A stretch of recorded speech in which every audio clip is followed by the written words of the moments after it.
ओम शांति। खुशी हमारा बहुत बड़ा खजाना भी है और खुराक भी। ये खुशी का खजाना कौन लूट ले जाते हैं, इस पर गहरी बातें आपके समक्ष हम प्रस्तुत करने जा रहे हैं। आप अपने को देखेंगे और अपने उन चीजों को चेंज करेंगे जो हमारी खुशी को हमसे छीनते हैं, तो सचमुच बहुत अच्छा हो जाएगा। वो बातें बहुत छोटी होती हैं। पहला संकल्प हम करें, बातें छोटी हैं, मेरा खुशी का खजाना बहुत बड़ा है। ये जीवन का सार है, ये जीवन का टॉनिक है, ये ब्रेन का नॉरिशमेंट है, खुराक है ये। इसलिए कहावत है, खुशी जैसी खुराक नहीं।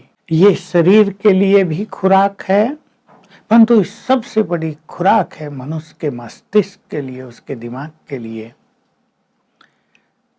जो व्यक्ति टेंशन में रहता है, जो व्यक्ति चिंताओं में रहता है, जो परेशान रहता है, जो बैड फीलिंग में रहता है, जो भय में रहता है, उसकी ब्रेन की शक्तियां क्षीण हो जाती हैं, चिंतन शक्ति नष्ट हो जाती है, उसके विचार महान नहीं होते, वो अपने में एक अभाव महसूस करेगा। यदि हम कहें कि थोड़ा सा ये बात लिखो, उसको कुछ समझ में नहीं आएगा। तो खुशी में रहना, इसको हम अपना लक्ष्य बना लें। सभी मेरे साथ चिंतन करें, मुझे खुश रहना है। बातें तो आएंगी और चली जाएंगी। शिव बाबा ने बहुत अच्छी बात कही, ये बातें तो जो आई हैं वो जाने वाली हैं, ये सदा नहीं रहेंगी। लेकिन संकल्प करो, ये जो जाने वाली बातें हैं, इनसे मुझे अपनी खुशी को जाने नहीं देना है। खुशी मेरी अपनी स्थायी चीज है, वो मेरी संपदा है। बातें तो रोज कितनी आती हैं, चली जाती हैं, क्योंकि ये जो विश्व ड्रामा का खेल है, ये गतिमान है, ये रुक नहीं रहा, ये निरंतर चल रहा है। आप देख लें, सूरज भी चल रहा है, चांद भी चल रहा है, धरती भी चल रही है, मनुष्य भी चल रहा है, कारोबार भी चल रहे हैं, दिन रात का चक्र भी अविनाशी रूप से चल रहा है। कब से शुरू हुआ होगा कोई सोच सकता है? सृष्टि का चक्र भी इस तरह चल रहा है, इसे हम ड्रामा कहते हैं। तो इसमें कुछ भी ठहर नहीं रहा है, आ रहा है, जा रहा है। जाने दो जरा, पकड़ो नहीं। पकड़ने का अर्थ है उन बातों पे गहन चिंतन न करो, उनको लेके न बैठ जाओ। अगर उन बातों को आप लेकर बैठ गए तो रुक गया और आपकी वो खुशी को खाने लगेगा। जब आप उसे रोकेंगे तो आपसे वो कुछ लेगा जरूर, आपकी खुशी को ले जाएगा। तो हमें जाने देना है, अपनी खुशी को बातों के कारण नष्ट नहीं करना है। बातों की वैल्यू बहुत थोड़ी होती है। चिंतन करें इसी संबंध में। जो बातें हमारे सामने आई हैं, किसी ने हमें कुछ कहा है, उनकी वैल्यू कितनी होती है? कभी कभी तो नेग्लिजिबल, एक पैसे की बात नहीं होती, और हम अपनी करोड़ों की खुशी को नष्ट कर देते हैं। चिंतन करें, सोचें। तो क्या हम अपने 10 रुपए के अकाउंट को ठीक करने के लिए बहुत सारा समय, बहुत सारी एनर्जी लगाएंगे? नहीं लगाएंगे। थोड़ा बहुत ऊपर नीचे होता है, उसको जाने देंगे। अपने को ऐसा हल्का कर दो कि बहुत सारी बातें आएंगी, चली जाएंगी। हम कलयुग के अंत में हैं, यहाँ वो सब कुछ नहीं होगा जो हम चाहते हैं। यहाँ सभी लोग हमारे फ्रेंड नहीं होंगे, यहाँ सभी लोग हमें अप्रिशिएट भी नहीं करेंगे। भिन्न भिन्न तरह का ये संसार है। हमें अपनी मनोस्थिति को प्रसन्न रखना है। प्रसन्नता हमारी पर्सनालिटी है। भगवान ने ये बहुत सुंदर महावाक्य उच्चारण किए, संतुष्टता तुम्हारी प्रॉपर्टी है और प्रसन्नता तुम्हारी पर्सनालिटी है। एक बहुत सुंदर व्यक्ति खुश न रहता हो, मूड ऑफ किए बैठा रहता हो, बात बात में इरिटेट होता रहता हो या भयभीत रहता हो, आप देख लो उसके चेहरे की जो ब्यूटी है, चेहरे का आकर्षण, चेहरे की जो पर्सनालिटी वो डाउन होती जाएगी डे बाय डे। और एक व्यक्ति कम सुंदर है लेकिन वो बहुत प्रसन्न रहता है, उसका चेहरा खिला हुआ होगा, सबको आकर्षित करेगा। तो हम सभी अपनी खुशी को बढ़ाते चलें। बहुत बड़ा खजाना है, बहुत बड़ी पर्सनैलिटी है, इसे हमें छोटी-छोटी बातों से नष्ट नहीं होने देना है। Make your mentality this way. ये बहुत बड़ी चीज़ है। चीज़ें आएंगी जाएंगी, कर्म अच्छे होंगे नहीं होंगे, लोग भी ऐसे वैसे मिलते रहेंगे। अब एक सुंदर बात की ओर हम ले चल रहे हैं, गहरी बातें हम कर रहे हैं, तो गहरी बात सुने। मुझे बहुत पहले ही ये बात मिल गई थी और मुझे बहुत काम आई। हम जब दूसरों को देखते हैं तो हमारी खुशी चली जाती है। दूसरों के उसमें भी विशेष रूप से अवगुण देखेंगे तो खुशी चली जाएगी। एक व्यक्ति को देखेंगे ये हमसे गलत करता है, ये हमें डिफेम करता है, ये हमसे ईर्ष्या रखता है, ये हमें आगे नहीं बढ़ने देता, खुशी चली जाएगी। तो बहुत अच्छी बात मिली थी हमारी दादी जान की, जो अब नहीं है, कहा करती थी। हम छोटे थे और हमने उनसे ये चीज़ें बहुत अच्छी सीखी। अवगुण दूसरे का, नुकसान हमारा। एक व्यक्ति में अवगुण है, हमने उसको देखा, व्यक्ति बड़ा टेढ़ा चलता है, बड़ा अहंकारी है या बड़ा गुस्सा करता है, व्यर्थ की बातों में ही रहता है, और सोचते ही हमारी खुशी नष्ट हो गई। तो नुकसान हमें हुआ, मुसीबत हमारी हुई, उसका अवगुण तो उसके पास ही रह गया। ऐसा तो नहीं ना हमने चिंतन करके उसको अवगुण से मुक्त कर दिया। हम चिंतन करें, हमारा क्या लेना देना, हमें अपने को देखना है। दूसरों को देखते देखते तो युग बीत गए, अपने को देखने का समय आया है। मौका मिला है हम अपने पे दृष्टि डालें, अपने अंदर छुपी हुई शक्तियों को पहचानें, योग्यताओं में विकास करें, नई योग्यताओं का आह्वान करें। हम कर सकते हैं ये सब चीजें।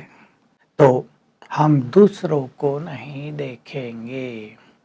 दूसरों को जब हम देखते हैं तो दूसरी चीज भी उभर कर सामने आती है, परचिंतन।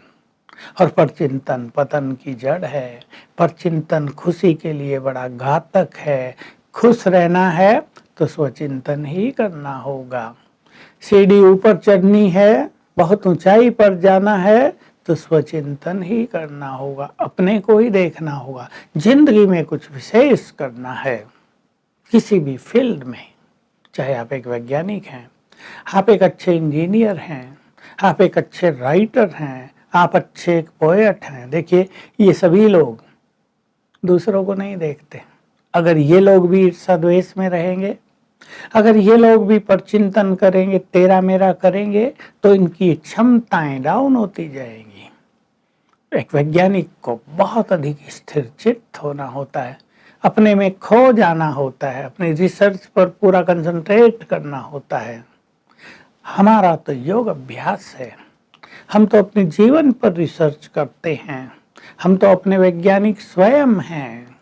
बहुत सारी चीज़ें नई क्रिएट करते हैं, हम नई चीज़ों को जानना चाहते हैं हम। तो हमें परचिंतन नहीं करना है। बहुत अच्छी तरह चिंतन कर लें। परचिंतन से क्या मिलेगा? जिस व्यक्ति का हम परचिंतन कर रहे हैं, क्या उसको पता है? जिस व्यक्ति का परचिंतन कर रहे हैं, क्या उसमें कुछ चेंजेज आएंगी? जिस व्यक्ति का परचिंतन हम कर रहे हैं, क्या हमें करना चाहिए? क्या हमारे लिए वो लाभप्रद है? नहीं। ड्रामा में सबका अपना अपना पार्ट है। इस संसार के खेल में सभी अपना अपना खेल खेल रहे हैं, उन्हें खेलने दो, हमारा अलग सब्जेक्ट है।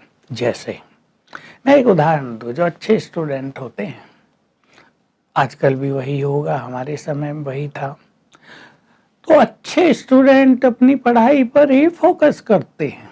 वो ये नहीं देखते कौन स्टूडेंट थर्ड क्लास है, ये पढ़ क्यों नहीं रहा, ये बुरे संग में क्यों है, ये अपना टाइम क्यों वेस्ट करता है, ये क्लास अटेंड क्यों नहीं करता। हम कभी नहीं सोचते, उसका काम वो जाने, फेल होने वाला है, थर्ड क्लास आने वाली है, पछताएंगे आगे चलकर। हमें तो जो कुछ करना है उस पर ही हम फोकस करते हैं ना, तो हम दूसरों के बारे में नहीं सोचते। मैं एक बहुत अच्छा एग्जाम्पल अपने लिए रखा करता था जब मैंने अपने परचिंतन को समाप्त किया। वो ये कि एक विज्ञान का स्टूडेंट कभी भी ये नहीं सोचता मैं कॉमर्स की क्लास में तो जाकर बैठूं, देखो क्या पढ़ा रहे हैं, या मैं हिस्ट्री का पीरियड चल रहा है उसमें जाके बैठूं, देखो हिस्ट्री भी तो बहुत अच्छा सब्जेक्ट है। कोई नहीं करता, क्योंकि वो हमारा सब्जेक्ट नहीं है। हम भी अपना मन बना लें, अपने को ट्रेंड कर दें, पर चिंतन मेरा सब्जेक्ट नहीं है। जब तक ये पुरुषोत्तम संगम युग है, जब तक भगवान भाग्य बांट रहा है, जब तक परमात्म सुख लेने का स्वर्णिम अवसर हमें मिल रहा है, ये पर चिंतन हम नहीं करेंगे। अपने से बातें करें, अपने से बातें करने से ही हम इन चीजों से मुक्त हो सकते हैं। सारा संसार पर चिंतन ही तो कर रहा है, तेरी मेरी में ही तो लगे हुए हैं बहुत सारे लोग। हमें नहीं लगना है। हमारे लिए एक सुंदर अवसर मिला है। कल हमारे शरीर के साथ कुछ भी हो जाए, कल हमें इस संसार से जाना पड़े, कल और कुछ बुरे दिन आ जाएं जब हम कुछ भी ना कर पाए, तो उससे पहले ही हमें अपने को ईश्वरीय खजानों से भरपूर कर लेना चाहिए। पर चिंतन तो एक लीकेज है जिससे हमारी शक्तियां बहती रहती है, हमें पता भी नहीं चलता। हमारे खजाने नष्ट होते रहते, हमें पता भी नहीं चलता है। तो आइए हम इस चीज से बिल्कुल ही मुक्त हो जाएं। नेक्स्ट गहरी बात हम ले रहे हैं, दूसरों को देखना, पर चिंतन करना। अब है ईर्षा द्वेष। राग भी इसी से जुड़ता है। राग माना आसक्तियां, अटैचमेंट, बहुत ज्यादा इंटरेस्ट बहुत चीजों में, उसको राग कहते हैं। लिप्त हो जाना कहीं भी, ये राग है। तो ईर्षा, इसका भी फील्ड बहुत बड़ा है और संसार, आधा संसार ईर्षा द्वेष की अग्नि में जलता है। शायद आधा मैंने कम कहा, 80% भी कह सकते हैं। कोई लोग इसके बहुत ज्यादा शिकार हुए हैं। लोग कहते हैं नारी जाति ईर्षा का ज्यादा शिकार हुई है, परंतु नारी शिव शक्तियां भी तो हैं। वो दूसरों को ईर्षा की अग्नि से बचाने वाली भी तो हैं। अपने स्वरूप को जागृत करो। तो हमें दो चीजें करनी है, न किसी की ईर्षा से अपने कदमों को रोकना है, अपनी खुशी को गुम करना है, न किसी से ईर्षा करनी है। कोई आगे बढ़ रहा है उसको अप्रिशिएट करना है। आगे बढ़ रहा है कोई अपनी योग्यताओं से, अपने परिश्रम से मेहनत कर रहा है वो व्यक्ति, हम भी वैसा ही करें तो हम भी आगे बढ़ेंगे। हम दूसरों से ईर्षा करके अपनी प्रगति को भी क्यों रोक देते हैं? क्या हमारी ईर्षा उसको आगे बढ़ने से रोक सकती है? हो सकता है वो हमारी ईर्षा से अप्रभावित रहे। तो मैं एक बात बहुत अच्छी सबको कहा करता हूँ, फिर से रिपीट कर देता हूँ। देखिए, सुंदर सूक्ष्म साइकोलॉजी है। एक व्यक्ति आगे बढ़ रहा है, प्रोग्रेस कर रहा है बहुत ज़्यादा, चाहे धन उसका वृद्धि को पा रहा है, चाहे उसका बिजनेस वृद्धि को पा रहा है, चाहे वो एजुकेशन के फील्ड में आगे बढ़ रहा है, चाहे उसने कंपटीशन दिया वो फटाफट सफल हो रहा है, वो आईएएस बन गया है। हम उसको एप्रिशिएट करें।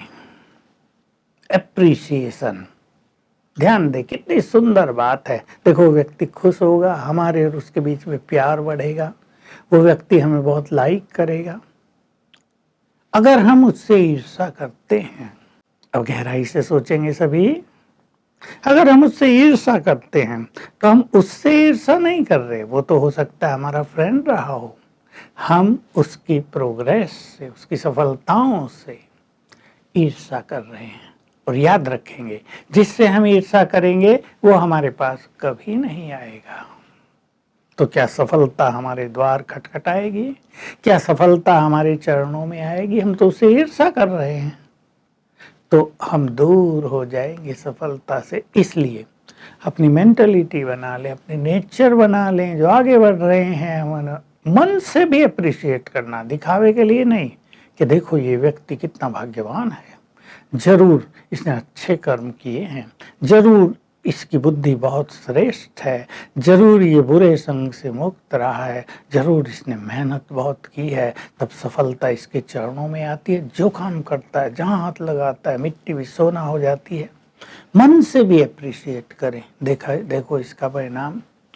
तो हमें किससे ईर्ष्या नहीं रखनी है। ईर्ष्या द्वेष अग्नि है जो हमारी खुशी को छीनते हैं। बिना मतलब बैठे बैठे हम अपनी खुशी को नष्ट करते रहते हैं। खुशी में जैसे तीली लगा देते हैं, जल के नष्ट हो जाओ। दूसरा आगे बढ़ता जाएगा, हम पीछे हटते जाएंगे। Bring a change in your attitudes. दूसरी बात, कोई हमसे ईर्ष्या करता है, ईर्ष्या करने बस कई लोग बहुत उल्टे सुलटे काम करते। आपकी उल्टी सुलटी कंप्लेंट कर सकते हैं वो आपके बड़ों को। आप ऑफिस वर्कर हैं, आपके सीनियर ऑफिसर्स को आपकी कंप्लेंट करेंगे, झूठी मूठी बातें फैलाएंगे, आपके प्रोग्रेस के द्वार बंद करेंगे, आपको रोकना चाहेंगे कि ये व्यक्ति बहुत आगे बढ़ रहा है, बड़ा इतराने लगा है, इसको रोको। ग्रुप भी बना सकते हैं ऐसे लोग। लेकिन याद रखना है, हमें बढ़ाने वाला है स्वयं भगवान, रोकने वाले हैं मनुष्य। किसकी ताकत ज्यादा है? विश्वास कर लो, भगवान का हमने हाथ पकड़ा है, उसने भी हमारा हाथ पकड़ लिया है। जिसको वो आगे बढ़ाना चाहे उसको संसार की कोई शक्ति रोक टोक नहीं सकती है। एक मेंटालिटी बनाए अपनी। कोई आपका एक द्वार बंद करता है, करते हैं लोग, दीवारें खड़ी कर देते हैं। आपके लिए 2 द्वार खुले हुए हैं, उन्हें ढूंढ लेना। आपको निराश नहीं होना है, परेशान नहीं होना है, ये क्वेश्चन भी नहीं रखना है ये लोग ऐसा क्यों कर रहे हैं, मैंने इनका क्या बिगाड़ा है, मैं तो इन्हें सदा कोऑपरेट करता हूँ, मेरे इनके संबंध तो बहुत अच्छे हैं, जब मैं इनके सामने आता हूँ तो बड़ी मीठी मीठी बातें करते हैं, पीछे गड़बड़ करते रहते हैं, छुरा भोंकते रहते। ये भी नहीं सोचे, संकल्प कर दें हमें भगवान आगे बढ़ा रहा है। उसने एक द्वार बंद किया है ना, 2 खुले हुए हैं, बस उन्हें ढूंढ लें। रास्ता दिखाने वाला सुप्रीम है हमारे साथ। अपनी मेंटलिटी ऐसी बनाएं और आप ये पाएंगे, यदि आप अपनी मनोस्थिति नहीं बिगाड़ेंगे तो रास्ता आपको जल्दी मिल जाएगा। और रास्ता ऐसा अच्छा मिलेगा जो पहले से कहीं अच्छा सुंदर हो, आपको ऊंचाई पर ले जाने वाला हो। मैंने बहुत लोगों को देखा, स्वयं को भी देखा, जिनके मार्ग में जितनी बाधाएं आई और वो अचल अडोल रहे, उन्होंने नए नए द्वार बनाए, नए नए द्वार ढूंढे, वो तेजी से आगे निकलते चले गए और रोकने वाले देखते रह गए। रुकता मनुष्य अपनी कमजोरियों से है, कोई किसी को रोक नहीं सकता। जब तक हम नहीं रुकना चाहेंगे, संसार की कोई भी शक्ति हमें रोक नहीं पाएगी। Believe it. सोच लो अच्छी तरह, क्या मैं राइट हूं? रुकता मनुष्य अपनी कमजोरियों से है, हमें कोई नहीं रोक सकता है। परिस्थिति आएंगी, चैलेंजेस आएंगे, दीवारें खड़ी की जाएंगी, लोग आपका मार्ग रोकेंगे, आपकी ग्लानि करेंगे, लेकिन याद रखो रुकना नहीं है। रुकने वाले चाहे 1000 हों, आगे बढ़ाने वाला एक सर्वशक्तिवान है। ऐसी दृढ़ता यदि हम अपने मन में रखेंगे तो ये ईर्ष्या द्वेष हमारे लिए कुछ नहीं करेंगी। और जैसे आजकल कहा जा रहा है सब तरफ, हमारे प्रधानमंत्री भी कह रहे हैं, इन चैलेंजेस को, इन बुरी बातों को अपने लिए अवसर बना लो। एक मार्ग बंद हुआ, दूसरी योग्यताएं अपने अंदर बढ़ा लो। मान लो आप बहुत अच्छा भाषण करते हैं और आपकी ईर्ष्या द्वेष के कारण, आपसे ईर्ष्या द्वेष है लोगों को, तो लोगों ने आपकी शिकायतें की, आपके जो अवसर थे उन्हें बंद करा दिया, कहा भाषण नहीं करना है अब। आप परेशान ना हो, आप दूसरा मार्ग ढूंढ लें। हो सकता है वो मार्ग बंद होने से आप अपने को महान योगी बना लें, जिसको कोई रोक ही नहीं सकता, जिसमें कोई बाधा है ही नहीं, वो आपकी अपनी चीज है, आंतरिक चीज है। और उस योग के बल से आपके अंदर नई नई योग्यताएं जागृत हो जाएं। आपको सुंदर लिखने की कला आ जाए, आप लिखने लगें, आपके लेख संसार को प्रेरित करने लगें और आपको नए-नए अवसर प्रदान होने लगे जहाँ-तहाँ से। इसलिए रुकना नहीं है, अपने को निराश नहीं करना है, अपनी खुशी को खोना नहीं है। मेरे पास इसके बहुत अनुभव हैं, 50 तो होंगे। एक मार्ग बंद हुआ, दूसरा खुला था। पहले ही खुला हुआ था। मैं सोचा इस मार्ग का बंद होना तो बड़ा कल्याणकारी था। अगर वो मार्ग बंद न होता तो हम नए मार्ग के बारे में सर्च ही न करते, हम अपनी योग्यताओं को ही न बढ़ाते। वो मार्ग बंद हुआ, फिर तीसरा मार्ग खुला था। सुंदर अवसर और मिले तो अवसर देने वाला हमारा सुप्रीम फ्रेंड है। हम मनुष्यों की ओर देखना छोड़ दें। मनुष्यों की ओर देखेंगे, कोई हमें आगे बढ़ाए, कोई हमें अवसर प्रदान करे, अपॉर्चुनिटी दे, हमारे बड़े हमारे लिए ये करें, तो आप कभी आगे नहीं बढ़ सकेंगे। अपने को योग्य बनाते चलो, अपनी खुशी को बढ़ाते चलो, अपनी मानसिक स्थिति को बहुत उन्नत करते चलो और देखो अवसर, आपको अवसर ढूंढने नहीं पड़ेंगे, अवसर आपके द्वार पर आने लगेंगे, अवसर आपको ढूंढने लगेंगे। कहाँ है वो योग्य व्यक्ति जो सबको फायदा पहुंचा सकता है। तो इस तरह कोई आपसे ईर्ष्या करे, उल्टी सुल्टी शिकायत करे, हमें लक्ष्य रखना है, हमें अपना मन बनाना है कि उस व्यक्ति के प्रति भी हमारी भावनाएं अशुभ न हो। बाबा तो हमें कितना ऊंचा उठाते हैं, देखो कितनी अच्छी बात कहते हैं, रावण से भी बड़ा कोई तुम्हारा शत्रु हो।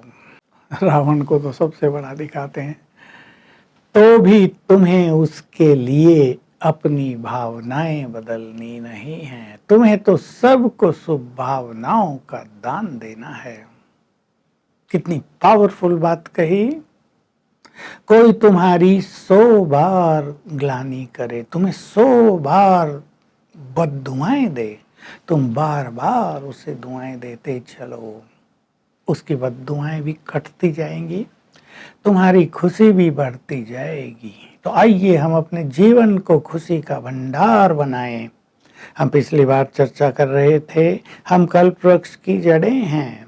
हम बहुत खुश होंगे तो संसार खुश होगा। जैसे संसार की बगिया हरियाली से, खिलते हुए पुष्पों से महकने लगेगी, हर एक का जीवन खिलखिलाने लगेगा। हमारी खुशी केवल हमारे लिए नहीं है, हमारी खुशी इस पूरे कल्प वृक्ष के लिए एक बहुत बड़ा टॉनिक है, बहुत बड़ा आधार है हम इस सृष्टि के। तो अपने से इन गहरी बातों पे चिंतन करेंगे और सदा खुश रहने का एक सुंदर प्लान बनाएंगे। सवेरे उठते ही अपने को खुशियों से भर देंगे। ओम शांति।